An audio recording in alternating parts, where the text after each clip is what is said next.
Hello, everybody, and welcome to August Virtual Farm Visit. We've got Peter Hancock's here, a farm manager, and Jeremy Savage, the farm consultant, and they're going to talk to you about what's been happening on farm today. Yep, okay, I was going to give a quick update of where we're at. Obviously, we're started calving, actually well into it. We've got just short of 250 on the ground, and it's been going really well. So, bit of a wet start, sort of around that 20th of July, but since then the weather's come good. Got really good utilisation of feed now, and grass is starting to really grow. So obviously grass cover a wee bit shorter where we have been at this time, sort of the last couple 3 years. Been a bit colder through this winter, so we haven't quite grown as much, but still got a cover of 2,550 sort of thing. So yeah, plenty of grass.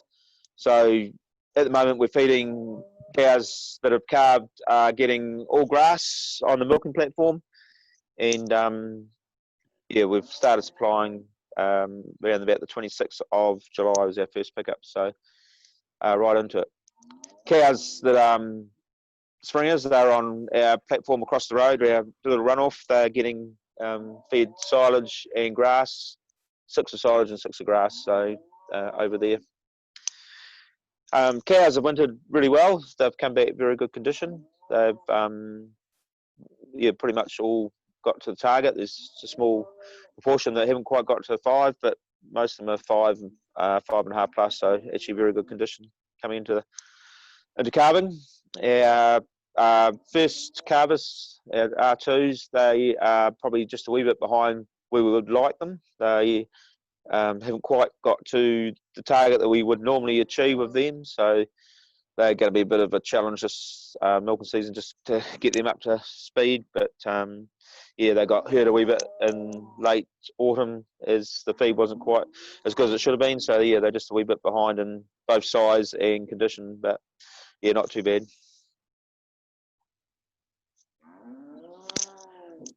So Peter, just keen to share with the farmers in terms of your approach for the spring and how we achieve the sort of performance that you do achieve. Claire, is this coming up with the full screen or the parts mixed up in? We've got the other visual, like with the whole slideshow, the black screen. So if you could go to the other, maybe your other screen.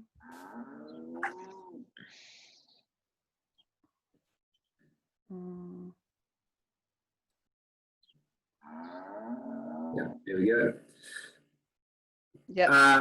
So the key spring management, Peter, keeping, and we'll go through them item by item, but keeping cows off as long as possible. You'll explain what you've achieved there. How do you do that? Yep. So the idea is obviously we only really want milk cows that have calved on the milking platform. So over the last few years, we've managed to do that by having a small 12-hectare block next door that we can calve on. So we have, which is right straight across the road, so we can just bring them across as they've calved. The cows, we've obviously got pretty much all cows back on the milking platform, or we run off across the road from the winter grazing now. So there's only about 100 left to come back, which will be back here on Thursday, and then they'll just go to the runoff. So yeah, just try to keep them off milking platform. So just utilise grass for that first round if we can. So we're looking for that first round to finish around about 25th of September or earlier. We'll be obviously doing farm walks every week, and if we're getting good growth, we won't hold the cows back. We'll get into the second round a wee bit quicker. But main reason for trying to utilise grass through that August is it can be quite wet on this farm, and if we're trying to feed supplements, we don't utilise them very well. So by trying to get good grass utilisation without the supplement, we can sort of get through better. And then if we get into September and we are a wee bit tight, we can feed a bit more supplement then when we've got more cows on farm, and we can actually utilise the supplement. So one of the things we're trialling this year, Peter, but you haven't had a chance to use it yet, is which is not a bad thing. We're trying some matting from the roading industry to put cows on. The soil's quite heavy on the east block and prone to pugging when you're trying to hold cows back. So we're able to pick the stuff up for $5 a metre, and it's a mat that's used on forestry roads. So as a trial, but So far, Peter, you haven't had any rain, haven't had to use it in anger. No, we haven't had to use it yet, and hopefully we won't.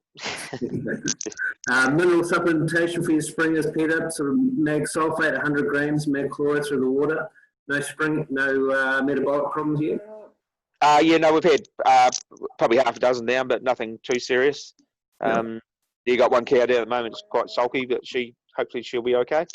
Yeah. And for the milkers back on platform, we've got mag oxide at 80 grams a day and about 100 plus grams of lime flour.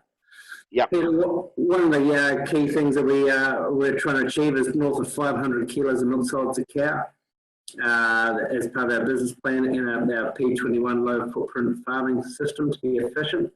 To do that, and this is sort of this is data out of our client base. You need to be getting a peak of 2.3 kilos of milk solids a cow. So chasing your peak this spring per cow production, how important is that for you? Definitely. Sort of obviously we need to do the deduction to dilute our costs. We're pretty set with the grass-based system. Yeah, and it pretty much comes down just to keeping quality of the grass. So as much as we can keep good quality grass in front of the cows, we should achieve it. So a bit of a tip for farmers. I mean, you need to know how many cows are in the vat every milking to work out your per cow production accurately. Don't rely on your yellow books. They can be out by 20, 30 cows before you know it. So, and cows should be lifting 0.05 of a kilo milk solids per cow per day at the moment when they're starting to really crank into it.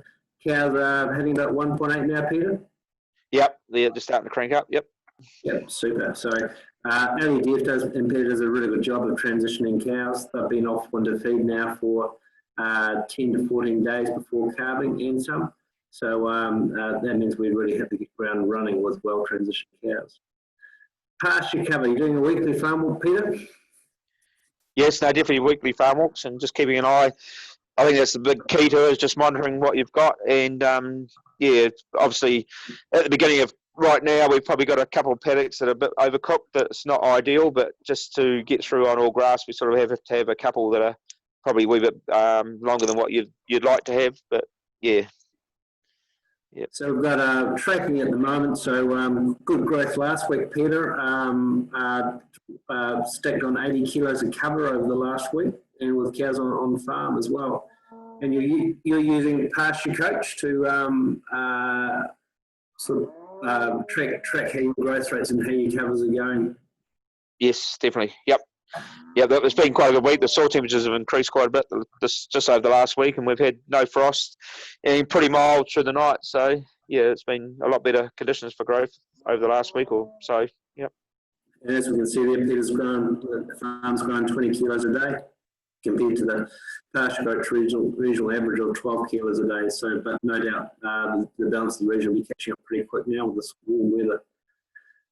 Controlling your round length, Peter. We've got a snapshot there of that's your plan. So your plans to finish 25th of September. And the next one is your updated round length. So sort of key highlights there at the moment. You'd plan to, at this stage, use 15 hectares a day. And actual area used to date is 12.2, so you've got 2 or 3 hectares up your sleeve. Cows calving spot on, you're only 1 cow out, 242 in your budget, and you've calved 241 cows. How important is your round length calculator? How much do you focus on this, Peter? Yeah, quite a bit, but then obviously, yeah, just this time of year it's easy to accumulate a wee bit of cover when you've got higher covers, but once we start getting through that first round a wee bit and the covers aren't quite so high, it's a bit harder to make sure that you stay on track, and that's probably when we'll keep a close eye on it and use supplement to make sure we do. Just simply by monitoring each week and knowing, not waiting sort of probably for 7 days to know that we've gone well over, just knowing sort of halfway through the week where we're at as well. So yeah. So how would you check your area that you've used? Once, twice a week? Oh yeah, at least. Yep. Yep. If not more regularly. Yeah. Yep. Yes.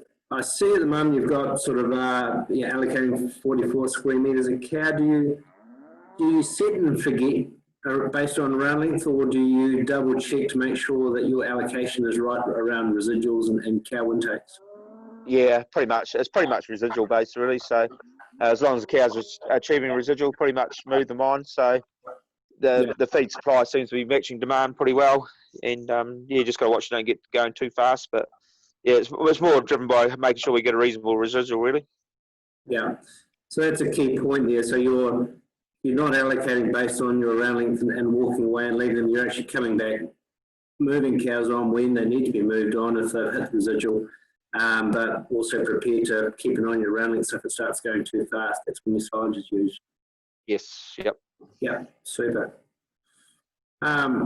So, to that point, you'll fill the gap. Silage is needed, but you'll be waiting typically sort of more late August, September before you use silage if you've got a hole. Yeah, no, definitely. We just got some of those longer cover paddocks that we sort of can't leave to get any higher because we'll just lose too much quality. So we've got to use those, even if we do end up using a wee bit more now, and then sort of slowing them down with silage towards the end of August, first week of September. Yep. Yeah. So this is a snapshot of our farmax.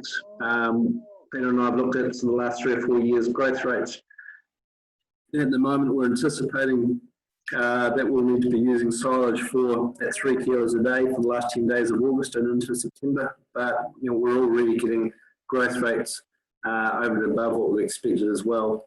One of the key ones is to get good weather, which we're getting at the moment, so we can utilise these high covers and not waste feed too. So fingers crossed, the spring's going pretty well so far, Peter. Yeah, no, fingers crossed. So, yep, it can change pretty quickly, but at the moment it's going well.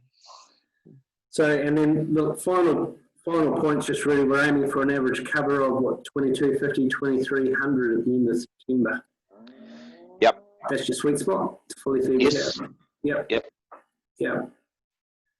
So that's Pete's magic formula for doing 500 kilos a cow on a grass-based system. Feed cows well, use a rotation planner to keep an eye on things and help you make decisions about supplement feeding if you need it. Aiming for a fully fed cow and finishing up with cows hopefully doing about 2.2, 2.3 in early October with an average cover of 2250, 2300. Any questions coming in, Claire? Nope, not at this moment, and none from Facebook either. So yeah, we can wrap this up.